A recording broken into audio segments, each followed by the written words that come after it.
đánh được 2 con cá vàng nặng nửa cân, lại kéo theo một vụ án mạng. Đông Phong, dạo này tôi hơi kẹt tiền. Anh cũng biết đấy, việc của lão đại gần như vét sạch nhà tôi rồi. Tôi và vợ tôi, tiền đi học đại học em là không xoay nổi. Anh xem có thể hoãn chút được không? Chuyện này dễ thôi. Chờ tôi với Khiêm Khiêm làm tiệc đính hôn xong, anh tìm cách lừa cậu ấy đến nhà tôi. Đợi chuyện đã rồi. Chúng ta thành người một nhà. Lúc đó tôi không lấy của anh một đồng. Vẫn lo chuyện đại học cho hai người các anh xong xuôi. Chu Đông Phong, tôi thật sự nhìn nhầm anh rồi. Tôi vẫn luôn xem anh như anh em. Vậy mà anh lại tính kề với em gái tôi. Đừng nói là tôi không đồng ý. Dù tôi có đồng ý đi nữa, anh nghĩ chuyện này xảy ra, nhà ông ngoại chúng tôi sẽ để yên sao? Lỡ em tôi lằng nhằng sống chết đòi xử lý. Chuyện cưới xin này coi như tôi.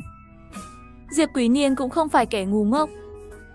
Nếu anh ta thật sự làm chuyện này, để Tư Thần biết được, đừng nói là đi học đại học, em là đến mạng anh ta cũng chẳng giữ nổi.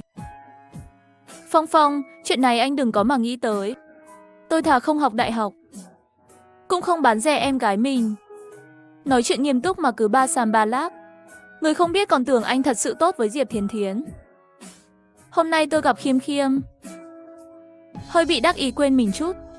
Anh yên tâm đi, tôi chỉ nói đùa thôi, trêu anh một chút ấy mà. Giờ anh là em rể tôi rồi, tôi sao có thể bạc đãi anh được.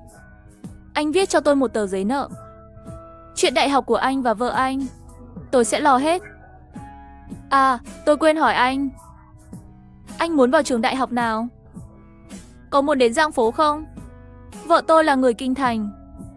Cô ấy muốn tôi thi về Kinh Thành cùng cô ấy. Tôi nghe nói Đại học Kinh Thành rất tốt. Chu Đông Phong ngẩn người nhìn Diệp Quý Niên, chẳng biết nói gì cho phải. Đại học Kinh Thành là nơi ai cũng thi vào được sao? Đừng nói là xã Hồng Tinh của chúng ta, nhìn khắp cả thành phố Giang Phố, em là chẳng ai thi nổi vào Đại học Kinh Thành. Quý Niên, anh đừng đùa với tôi nữa. Chúng ta đi học đại học bằng cách thế chỗ người khác. Điều kiện là người ta phải thi đậu, chúng ta mới thay được chỗ họ. Nếu chẳng ai thi đậu Đại học Kinh Thành, dù muốn thay chỗ cũng chẳng thay được. Hơn nữa, dù có 1-2 người thi đậu Đại học Kinh Thành, biết bao nhiêu con mắt đang dòm ngó, chúng ta cũng chẳng có cơ hội thay chỗ. Vậy thì làm sao đây? Tôi chỉ biết mỗi Đại học Kinh Thành, chẳng biết Kinh Thành còn trường nào khác. Diệp Quý Niên ngớ người ra. Anh ta tưởng Đại học Kinh Thành dễ vào, ai ngờ lại làm rắc rối thế này. Kinh Thành cũng có nhiều trường đại học. Ngoài Đại học Kinh Thành, dễ thi nhất là Đại học Sư phạm Kinh Thành. Hơn nữa, tốt nghiệp xong còn được phân việc, có thể làm giáo viên. Vậy thì chọn sư phạm thôi. Vợ tôi sau này làm giáo viên cũng rất ổn. Còn tôi thì tùy. Chuyện đã quyết xong. Gánh nặng trong lòng Diệp Quý Niên cuối cùng cũng được trút xuống. Giờ anh ta chỉ cần tiếp tục dò la tin tức về kho báu là được. Thời gian trôi qua, đến giữa tháng 4, lô áo sơ mi cuối cùng đã hoàn thành. Số lượng đúng như Tư Thần ước tính, 782 cái, đi Bản Dương giao hàng cho Đinh Nhất, rồi âm thầm vận chuyển 300 tấm vải về nhà. Lập tức làm mẫu ngay. Đen đi Bản Dương tìm đơn hàng. Tư Thần, cậu giỏi thật, tìm đâu ra nhà thiết kế thế? Quần áo thiết kế ra, chẳng giống chút nào với đồ trên thị trường. Không có chút bản lĩnh, tôi đâu dám mang đến trước mặt anh Đinh. Quần áo của anh Đinh là để vào trung tâm thương mại lớn. Em trai, giá này của cậu thật sự làm khó tôi rồi. 3 tệ đã là giá bán của tôi, cậu phải để tôi chút lãi chứ. Loại áo thun mặc mùa hè này, bán trong trung tâm thương mại 4-5 tệ chẳng khó. Chúng ta vẫn dùng chiều cũ. Lô hàng này đều từ thành phố Kim An tới, đều là hàng thời thượng hạng nhất. Muốn rẻ thì chắc chắn không có đâu. Được rồi, áo thun Hải quân lấy 200 cái, mỗi loại khác lấy 100 cái. Tôi mang ra quầy thử bán trước. Nếu ổn thì mình thêm hàng. Không vấn đề, trước lễ ngày mồng 1 tháng 5, tôi chắc chắn giao hàng cho anh. Thỏa thuận xong với Đinh Nhất, Tư Thần đi tìm Hồ Đại Quân. Anh ta đang ở Bản Dương. Lô hàng này chất lượng và kiểu dáng rất mới. Mỗi kiểu anh ta lấy 200 cái. Anh Hồ, lô hàng này tôi giao cho anh ngày 16 tháng 5 nhé. Lúc đó Kim An mới bắt đầu nóng. Đúng lúc bán. Được, chúng ta vẫn giao hàng ở chỗ cũ. Hai khách lớn đặt 1.700 cái áo thun, giúp Tư Thần giải quyết nửa vấn đề.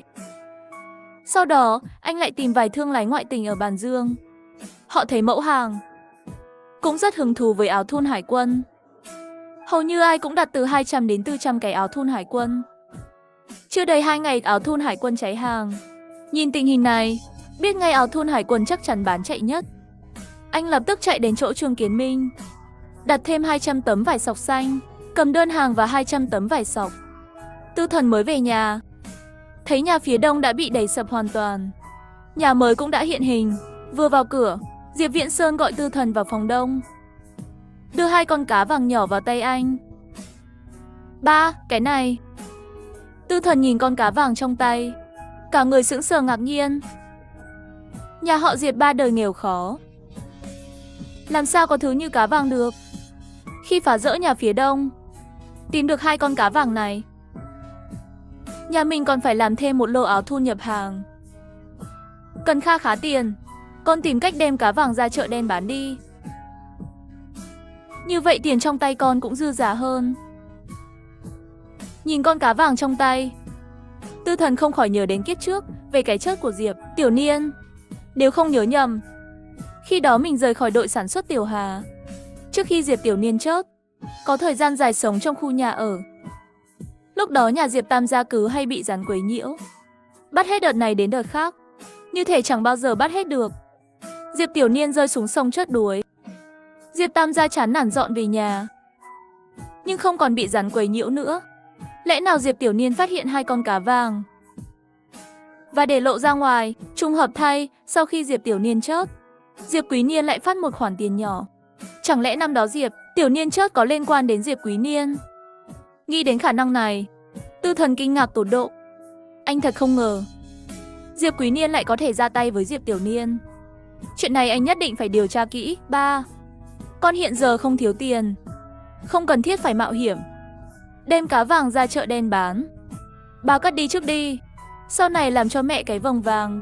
Cái đó không dám đâu, để người trong đội thấy mẹ con đeo vòng vàng,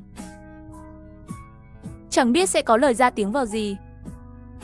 Nếu con nói không gấp dùng tiền, thì tôi tạm cất 2 con cá vàng này trước. Sau này dùng để xoay sở cũng rất tốt. Dạ, ba, con đi xem nhà đây. Ba đi với con. À, Tư Thần, còn một chuyện ba muốn nói với con. Trong thời gian con đi Bàn Dương, Dương Đình Đình cứ hay qua nhà mình giúp. Cô gái đó thì giúp được gì? Phá nhà à? Mấy người làm việc cần uống nước hút thuốc. Thứ 6 còn ăn cơm ở nhà mình. Thiên Thiến phải ôn thi, Nam Chi mang thai lớn, đi lại bất tiện, chỉ có mẹ con chạy tới chạy lui. Dương Đình Đình qua giúp đun nước nấu cơm, mẹ con cũng nhẹ nhàng hơn nhiều. Ban đầu bà định nhờ Lưu Vạn Cần qua giúp, nhưng Đình Đình nói lần trước nhà cô ấy đổi cửa gỗ, con giúp không ít sức. Cô ấy không thể nhận ân huệ của con mà không báo đáp. Việc khác cô ấy không làm được, chỉ có thể qua giúp đun nước nấu cơm. Cô ấy đã nói vậy, nếu ba từ chối thì có vẻ không phải phép. Nhà mình còn ít bánh quy sữa canxi, sau này bảo Khiêm mang cho Đình Đình ít bánh, coi như trả ơn cô ấy đã qua giúp. Tư Thần, con thật sự trưởng thành rồi, làm gì cũng có chừng mực, không phải sao? Ba không có ý kiến gì với Đình Đình, nhưng cô ấy là góa phụ, mà con đã có vợ. Lỡ có lời ra tiếng vào gì đó, con không để tâm, nhưng lọt vào tai Nam Chi, chẳng biết sẽ thành lời gì nữa. Nam Chi mà khó chịu, vợ chồng con dễ có khoảng cách. Những đạo lý này con hiểu hết ba. Ba cứ yên tâm ngàn lần, con với Nam Chi chắc chắn sẽ luôn tốt đẹp. Tư Thần về nhà chưa được bao lâu, lại mang hàng đi Bàn Dương. Không ngờ áo thun bán chạy. Tháng 5 và tháng 6 2 tháng này, Tư Thần đi lại giao 3 chuyến, bán sạch toàn bộ áo thun, tổng cộng kiếm hơn 3 vạn tệ. Rồi dọn vào nhà mới, nhưng không mở tiệc mừng. Nhìn ngôi nhà mới rộng gấp đôi trước đây, ai nấy đều rạng rỡ niềm vui. Vài ngày nữa là thi đại học. Vương Trác Nhiên và Khổng Tinh Diệu đến tìm Tư Thần ôn tập. Ngày sinh dự kiến của Mộc Lan Chi là cuối tháng 7, đầu tháng 8. Tư Thần hơi lo cô ấy. Liệu có trụ nổi kỳ thi liên tục không? Tư Thần, nghĩ gì thế? Có làm bài không đấy? Tôi muốn tranh thủ thời gian còn lại. Ôn tập thêm chút nữa. Để thi đại học nắm chắc hơn. Không cần làm bài nữa. Mọi người thư giãn đi. Những gì cần học chúng ta đều học gần xong rồi. Lần trước bài của cậu đều trên 90 điểm. Đến khi thi đại học, cứ phát huy bình thường là được. Tôi đã khoe khoang khắp nơi rồi. Nếu không thi đậu Đại học Kinh Thành, trước mặt ba tôi chắc tôi ngẩng đầu không nổi. Đừng tự tạo áp lực lớn quá, dù không thi đậu Đại học Kinh Thành, cậu vẫn có thể vào trường quân đội, cũng tốt như nhau. Tôi học hành vất vả thế này, chẳng phải để tránh đi lính sao? Tôi không muốn thi trường quân đội đâu. So với sự căng thẳng của Khổng Tinh Diệu, Vương Trác Nhiên và Mộc Lan Chi lại thoải mái hơn nhiều. Hai người họ đã bỏ công sức ôn tập. Chỉ cần phát huy bình thường, thi đậu Đại học Kinh Thành không phải việc khó. Còn Diệp Thiến Thiến, cô ấy không nhắm đến Đại học Kinh Thành. Với điểm số hiện tại, thi vào trường sư phạm không thành vấn đề. Thời gian trôi qua nhanh chóng, ngày thi đại học đến ngay, sáng sớm. Diệp Đình Đông mượn xe máy cày, chở Tư Thần, Mộc Lan Chi, Diệp Thiến Thiến cùng đi thành phố Giang Phố thi đại học. Lúc này, đội sản xuất Tiểu Hà chẳng ai biết. Ba người họ đi thi đại học. Mọi người thấy Diệp Đình Đông lái xe máy cày, chỉ nghĩ anh ta lại đi kéo hàng khác. Tư Thần không muốn để Mộc Lan Chi vất vả, đặc biệt đặt một nhà nghỉ trong thành phố. Thi xong, họ còn có thể về nhà nghỉ ngơi. Thi liên tục 2 ngày, Tư Thần lo nhất chính là Mộc Lan Chi, vì cô ấy gần đến ngày sinh quá. Khi thi xong môn cuối, Tư Thần thấy Mộc Lan Chi bước ra khỏi phòng thi. Trái tim treo lơ lửng của anh cuối cùng cũng hạ xuống. Lan Chi, em thấy thế nào? Có chỗ nào không thoải mái không? Cũng ổn, chỉ là ngồi lâu quá. Eo em hơi mỏi. Chiều nay mình có thể nghỉ ở nhà nghỉ không? Ngày mai rồi về nhà. Được chứ? Em thấy khó chịu chỗ nào phải nói ngay với anh. Đừng cố chịu đựng. Em gần ngày sinh thế này, bất cứ lúc nào cũng có thể chuyển dạ. Tư Thần. Em đau bụng. Hình như sắp sinh rồi. Trác Nhiên, mau đi gọi xe kéo. Nam Chi sắp sinh rồi. Em đừng lo. Anh đây, đừng sợ. Xe kéo tới ngay đây. Ừ, tới rồi, xe tới rồi. Tư Thần bế Nam Chi lên. Nào, bác Tài, đi bệnh viện, nhanh lên. Rõ ràng còn hơn nửa tháng nữa mới đến ngày sinh. Không ngờ cô ấy lại sinh sớm, làm mọi người giật cả mình. Ai là người nhà của Mộc Lan Chi? Tôi đây, bác sĩ. Vợ tôi sinh rồi phải không? Vợ tôi và con thế nào rồi? Mộc Lan Chi mang thai đôi, nhưng một thai nhi bị ngôi ngược, khiến 2 đứa bé không thể sinh ra trong thời gian ngắn. Chúng tôi đề nghị mổ lấy thai. Nếu anh đồng ý, hãy ký vào giấy đồng thuận. Đồng ý, tôi đồng ý mổ lấy thai. Từ trước đến nay, Tư Thần cảm thấy mình đã trải qua bao gió bão. Dù trời có sập cũng không rối trí. Nhưng khi cầm bút ký vào giấy đồng thuận, tay anh run lẩy bẩy. Chữ Tư Thần viết nguệch ngoạc, xấu xí vô cùng. Bác sĩ, ký xong rồi, vợ tôi nhờ bác sĩ. Cứu người là trách nhiệm của chúng tôi. Yên tâm, chúng tôi sẽ cố hết sức. Cảm ơn bác sĩ. Nếu có gì nguy hiểm, hãy ưu tiên cứu mẹ. Nam Chi, em nhất định phải bình an. Em còn chưa được sống ngày tốt đẹp.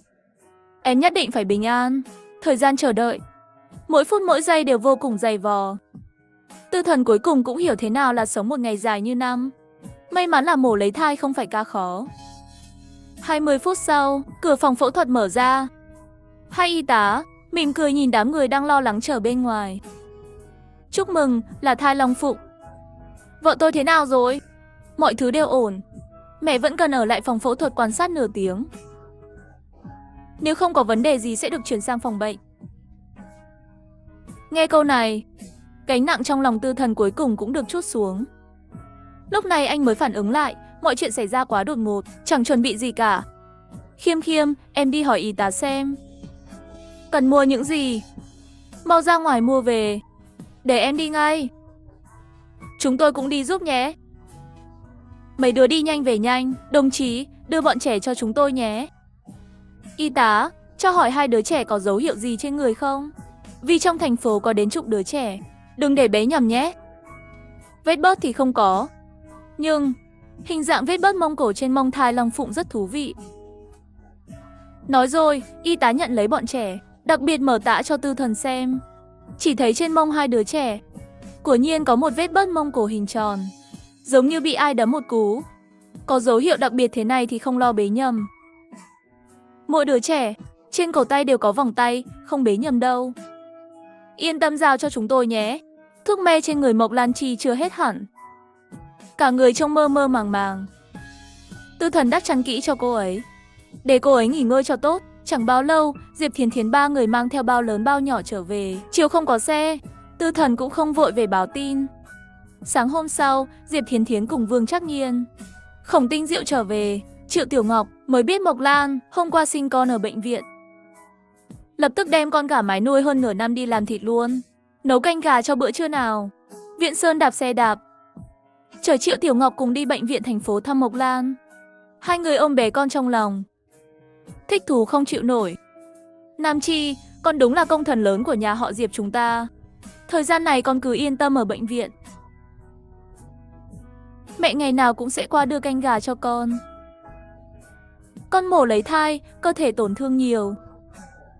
Sau này mẹ sẽ mua thêm vài con bồ câu. Mẹ nghe nói canh bồ câu tốt nhất cho vết thương mau lành. Con nghe mẹ hết, mẹ ơi. Nam Chi còn phải ở bệnh viện 4 ngày nữa. Mẹ đi đi về về thế này mệt lắm. Gần bệnh viện có nhiều nhà nghỉ nhỏ, bên trong có bếp để nấu canh. Hay là mẹ ở tạm nhà nghỉ trước, để không phải đi về mệt nhọc mỗi ngày. Tư Thần nói đúng, nhà mình có ba trông nom. Mẹ cứ yên tâm ở đây nấu đồ ngon cho Nam Chi. Được, như vậy mẹ cũng có thời gian nấu thêm vài món cho Lan Chi. À đúng rồi, Lan Chi, con đặt tên cho hai bé chưa? Con nghĩ sẵn rồi. Anh trai tên Hạ Hạ, em gái tên Mạch Mạch. Cây lúa và cây mạch đều là những thứ đầy sức sống. Hạ Hạ, Mạch Mạch, tên này hay thật. Tiểu Ngọc cười hì hì, trêu bé Hạ Hạ trong lòng. Ở quê có câu, tên càng mộc mạc càng dễ nuôi. Hai cái tên này gọi nghe hay, ý nghĩa cũng tốt. Không tệ, hai bé con non nê xong, chẳng bao lâu bị y tá bế đi. Triệu Tiểu Ngọc và Diệp Viễn Sơn cũng rời đi trước. Nam Chi, chiều mẹ tới, em phải ra ngoài gửi điện báo cho bà ngoại, báo cho bà hai tin vui này. Sinh đôi Long Phụng tính là hai tin vui à? Đương nhiên không phải. Sinh đôi Long Phụng là một tin vui. Tin vui còn lại là cuối tháng 8 chúng ta có thể cùng đi Kim Sương. Lúc đó em sẽ được gặp bà ngoại. Hóa ra là vậy. Em mấy năm rồi chưa về, không biết giờ bà ngoại thế nào. Ba thấy em và bọn trẻ chắc chắn sẽ vui lắm. Ừ, em có con, có gia đình riêng. Bà ngoại nhất định sẽ mừng cho em. Tin Mộc Lan Chi nằm viện ở thành phố Giang Phố nhanh chóng đến tai Uông Đông Thăng. Anh ta còn đặc biệt dẫn vợ mình, Tống Nguyệt Nga, đến thăm. Tư Thần không ngờ Uông Đông Thăng sẽ đến. Nói thật, anh có chút bất ngờ. Lần này tôi dẫn vợ tôi đến, cũng là để dính chút niềm vui nhà cậu. Tôi chỉ có một thằng con trai, luôn muốn có thêm đứa nữa. Nhưng tuổi cũng lớn rồi, vợ tôi chẳng thể mang thai đứa thứ hai. Nhà cậu một phát sinh đôi Long Phụng, tôi phải đến dính chút may mắn. Biết đâu chẳng bao lâu nữa, vợ tôi cũng mang thai đôi Long Phụng. Chuyện này dễ thôi, bảo cô ăn thêm vài quả trứng gà đỏ. Biết đâu vài ngày nữa, nhà chú thêm người. Đừng nghe chú cậu Ba Hoa, chúng tôi chỉ nghe nói Nam Chi sinh con ở thành phố, nên đặc biệt qua thăm, thấy Nam Chi sắc mặt cũng tốt. Hồi phục chắc sẽ nhanh thôi. Tống Nguyệt Nga nói chuyện nhẹ nhàng, nhìn là biết người hiền lành. Mộc Lan Chi trò chuyện với cô ấy, chia sẻ kinh nghiệm chăm con cho cô. Còn Uông Đông Thăng và Tư Thần thì nói về chuyện đi học ở Kinh Thành. Tư Thần, cậu có mấy phần nắm chắc thi đậu Đại học Kinh Thành? Tôi chắc 8 phần. Uông Đông Thăng nhìn dáng vẻ tự tin của Tư Thần, không nhịn được cười ha ha. Thằng nhóc này tự tin thật đấy. Trước khi đến, tôi có hỏi Khổng Tinh Diệu, Cậu ta nói mình chỉ nắm chắc 8 phần. Vợ cậu cùng cậu đi Kinh Thành học đại học. Chỗ ở của hai người sắp xếp chưa? Không lẽ để vợ cậu dẫn hai đứa con ở ký túc xá trường? Như vậy trường chắc cũng không đồng ý. Trước khi khai giảng, chúng tôi sẽ đến Kim Sương sớm. Lúc đó sẽ thuê nhà ở ngoài. Đây không phải cách lâu dài. Sau này tôi sẽ nói với ba của Khổng Hân Diệu, nhờ ông ấy giúp các cậu sắp xếp chỗ ở. Với cái tính tiểu ma vương của Khổng Hân Diệu, ông ấy bị con bé thu phục rồi. Đừng nói là giúp các cậu thuê nhà. Dù có tặng không các cậu một căn nhà, ông ấy cũng sẵn lòng. Chuyện nhỏ thôi, tôi tự lo được. Thật không cần giúp đâu. Đừng khách sáo. Chúng ta thân thiết thế này. Chút việc nhỏ này, với chúng tôi chẳng phải chuyện lớn. Tư Thần khéo léo từ chối ý tốt của Uông Đông Thăng. Nhân tình là thứ dùng càng ít càng tốt. Anh hy vọng những mối quan hệ với người lớn đều được dùng đúng chỗ, chứ không phải cho những việc nhỏ nhặt này. Mộc Lan Chi ở viện được 5 ngày. Chuẩn bị xuất viện, hôm đó vốn định gọi Diệp Đình Đông lái xe máy cày đến đón. Không ngờ Uông Đông Thăng chủ động bảo tài xế của mình qua giúp, đưa Mộc Lan Chi về nhà. Mộc Lan Chi sinh con ở bệnh viện thành phố, lại được xe địa hình trở về. Hai chuyện này cộng lại gây không ít sóng gió ở đội sản xuất Tiểu Hà, đặc biệt là nhà họ Diệp. Trước khi chia nhà Tư Thần ở đội chẳng có gì nổi bật, ngày tháng cũng nghèo khó nhất. Ai ngờ sau khi chia nhà, cuộc sống của họ lại đột nhiên khởi sắc thế này. Điều này khiến Diệp Hậu Đức hoàn toàn không chấp nhận nổi. Đắc chí cái gì chứ? Chẳng qua là có chút tiền bẩn. Đi thành phố sinh con, có gì to tát đâu. Con Tiểu Thanh nhà tôi sau này sẽ vào Đại học Thương mại Kinh Thành, đó mới là ghê gớm. Quý Niên nói đúng, Tư Thần. Chẳng qua gần đây bán hàng, kiếm được ít tiền đã bắt đầu đắc chí. Chờ Quý Niên nhà chúng ta thi đậu đại học, đi làm, kiếm tiền tùy tiện thôi, cũng gấp mấy trăm lần nó. Thẩm Huệ Phương bĩu môi, ánh mắt rơi xuống bụng Lương Thanh. Cô ấy mang thai chỉ muộn hơn Mộc Lan Chi hơn 1 tháng. Giờ Mộc Lan Chi đã sinh, ngày cô ấy sinh cũng không còn xa. Tiểu Thanh, cô thật sự quyết định về Kinh Thành sinh sao? Vậy đến lúc đó, tôi có phải theo các cô đi Kinh Thành không? Chuyện này chưa quyết định xong. Tôi đã viết thư hỏi mẹ tôi, giờ chỉ chờ mẹ hồi âm. Nhẹ nhàng xoa bụng mình. Trong lòng cô ấy cảm thấy thật bất lực. Đứa bé này đến thật không đúng lúc. Theo kế hoạch của cô ấy, nếu không có con, sau khi khai giảng, cô ấy có thể dọn vào ký túc xá sinh viên. Hai người cứ thế sống xa nhau, lâu dần tình cảm cũng sẽ phai nhạt. Đến lúc đó, cô ấy có thể đề nghị ly hôn, bỏ rơi Diệp Quý Niên, cái gã vô dụng này, rồi ở Kinh Thành tìm một người tốt hơn. Nhưng giờ cô ấy mang thai con của Diệp Quý Niên, mọi kế hoạch đều tan thành mây khói. Cô ấy phải lên kế hoạch lại cho tương lai của mình. Diệp Quý Niên và Lương Thanh đều đi theo con đường thế chỗ người khác để vào đại học. Thư thông báo trúng tuyển của hai người họ là lâu đầu tiên được gửi đến từ bưu điện. Khi nhân viên bưu điện mang thư thông báo đến, nhà họ Diệp lập tức sôi nổi hẳn lên. Đội sản xuất Ti Bắt Tiểu Hà bao năm qua chưa từng có một sinh viên đại học nào, đột nhiên lại xuất hiện 2 sinh viên đại học. Mọi người dĩ nhiên đều vô cùng vui mừng. Không ngờ Diệp Quý Niên ngày thường lêu lổng, chẳng giống người làm chuyện đứng đắn. Ai mà ngờ anh ta lại là người âm thầm làm chuyện lớn, lặng lẽ thi đậu đại học như thế. Ai bảo không phải đâu, nghe nói vợ anh ta là trí thức trẻ, hồi trước học hành giỏi lắm. Chắc là vợ anh ta luôn giúp anh ta học. Nếu không thì làm sao anh ta cùng vợ thi đậu cùng một trường đại học được. Trước cửa nhà họ Diệp, người ta vây kín 3 tầng trong 3 tầng ngoài. Mọi người đều vô cùng ngưỡng mộ Diệp Quý Niên vì thi đậu đại học. Trong đám đông, Diệp Đình Đông nhìn Diệp Quý Niên. Trước mặt mọi người mở thư thông báo trúng tuyển, chỉ cho mọi người xem bìa ngoài mà không mở ra. Trong lòng anh ta không khỏi nghi ngờ.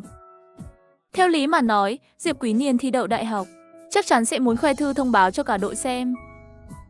Sao anh ta lại giấu thư thông báo không cho ai xem? Tại sao không cho người khác xem thư thông báo?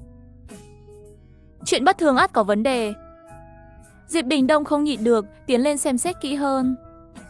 Tiếc là Diệp Quý Niên luôn giữ chặt thư thông báo, không cho người khác mở ra. Dù vậy, anh ta vẫn tinh mắt phát hiện Trên phong bì đựng thư thông báo vừa rồi. Tên người nhận ghi là Dạ Phong. Hơn nữa, địa chỉ cũng không phải đội Tiểu Hà, mà là đội Lạc Hà, cách họ không xa. Diệp Đình Đông chen ra khỏi đám đông, đi tìm Tư Thần.